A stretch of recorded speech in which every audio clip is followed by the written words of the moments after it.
चला दर्पण न्यूज.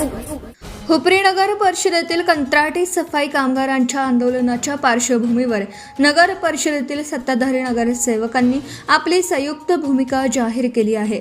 कामगारांच्या न्याय व कायदेशीर मागण्यांना पाठिंबा असल्याचे स्पष्ट करतानाच शहरातील स्वच्छता व्यवस्था विस्कळीत करून नागरिकांना वेठीस धरणं योग्य नसल्याचं मत त्यांनी व्यक्त केलं आहे.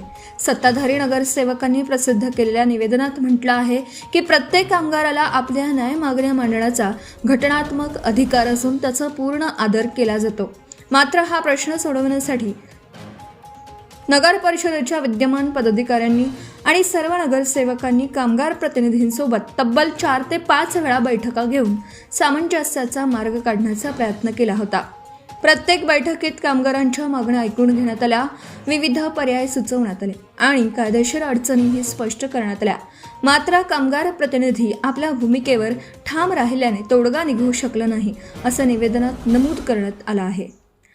नगरसेवकांनी पुढे म्हटलं आहे की पोलीस ठाण्यात झालेल्या बैठकीतही संबंधित कामगार प्रतिनिधींनी हा प्रश्न न्यायालयीन व कायदेशीर मार्गाने सोडवण्याची भूमिका घेतली होती. त्यामुळे पुन्हा आंदोलन, उपोषण आणि काम बंद करण्याऐवजी न्यायालयीन प्रक्रियेतूनच हा प्रश्न निकाली काढावा अशी अपेक्षा व्यक्त करण्यात आली आहे.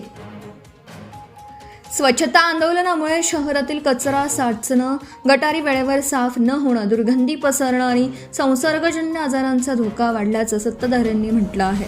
याचा सर्वाधिक त्रास लहान मुलं, ज्येष्ठ नागरिक, महिला आणि सर्वसामान्य हुपरीकरांना होत असल्याची खंतही व्यक्त करण्यात आली. नगरसेवकांनी स्पष्ट केलं आहे की नागरिकांनी त्यांना शहराची सेवा करण्यासाठी निवडून दिलं आहे. त्यामुळे स्वच्छतेचे काम कोण करतो हा मुद्दा दुय्यम असून हुपरी शहर स्वच्छ राहणं हे सर्वोच्च प्राधान्य आहे. आवश्यक असल्यास प्रशासनाने पर्यायी व्यवस्था करून नागरिकांची गैरसोय होऊ देऊ नये अशी मागणीही करण्यात आली आहे.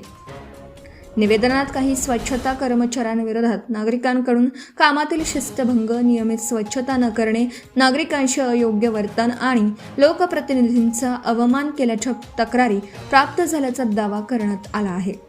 या तक्रारींची निष्पक्ष चौकशी करून दोषींवर नियमानुसार कारवाई व्हावी.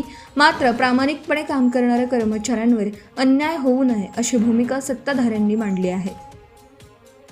या संपूर्ण प्रकरणाचा वापर करून काही घटक नगर परिषदेची लोकप्रतिनिधींची आणि हुपरी शहराची प्रतिमा मलिन करण्याचा प्रयत्न करत असल्याचा आरोपही निवेदनात करण्यात आला आहे. हा विषय राजकारणाचा नसून शहराच्या आरोग्याचा, स्वच्छतेचा आणि सन्मानाचा असल्याचं नगरसेवकांनी नमूद केलं आहे.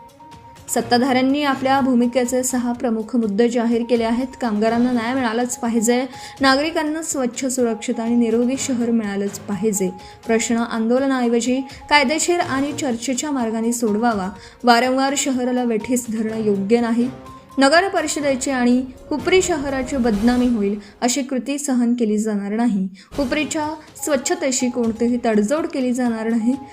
निवेदनाच्या शेवटी हुपरी हे आमचे घर आहे. कामगारांना न्याय मिळावा पण हुपरीकरांना त्रास होऊ नये. हुपरीची स्वच्छता, हुपरीचा सन्मान आणि हुपरीकरांचं आरोग्य हेच आमचं सर्वोच्च प्राधान्य आहे, असा संदेश देत सत्ताधारी नगरसेवकांनी नागरिकांना सहकार्याचं आवाहन केलं आहे. Subscribe now and press the bell icon. Never miss an update.